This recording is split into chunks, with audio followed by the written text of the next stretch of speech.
નમસ્કાર, આપ જોઈ રહ્યા છો spark today news. JP road police station ખાતે શાંતિ સમિતિની બેઠકનું આયોજન કરવામાં આવ્યું। આવતીકાલે રામનવમીનો તહેવાર છે, ત્યારે વડોદરા શહેર ઝોન 2ના ડીસીપી અભય સોનીના વિસ્તારમાં આવતા જેપી રોડ પોલીસ સ્ટેશન ખાતે હિન્દુ મુસ્લિમ સમાજના અગ્રણીઓને સાથે રાખીને શાંતિ સમિતિની બેઠકનું આયોજન કરવામાં આવ્યું, જેમાં ડીસીપી અભય સોની દ્વારા જરૂરી માર્ગદર્શન પૂરું પાડવામાં આવ્યું છે।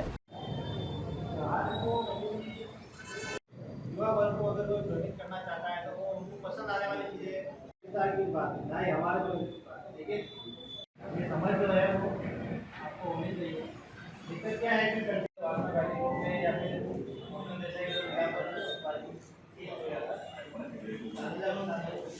लेकिन हमारा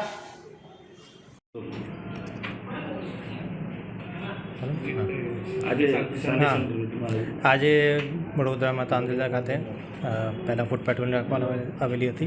पछी यहाँ जे आगेवान है विस्तारना एमना जोड़े शांति समिति मीटिंग पण राखवामां आवेली हती अने आ मीटिंग में विस्तार में शांति और सुरक्षा की भावना जळवी रहे आ अंगेनो मेसेज पण आपवामां आवेलो हतो। कोई भी सोशल मीडिया पर कोईपण जातनी फेक न्यूज़ अथवा कोईपण जातनो एवो मेसेज होय जे धार्मिक लागणी दुभाए तो एने वायरल नहीं करवाना, तरत पुलिस ने जाण करवानी, जेथी अमे समय रहता एनो निराकरण करी सकीए अने पुलिसना जोड़े रहीने आवनार तहेवारो शांतिथी उजवे आ रीते अमारे लोको जोड़े अपील करवामां आवेली हती अने लोकोने खूब सारो सहकार पण मळेलो छे।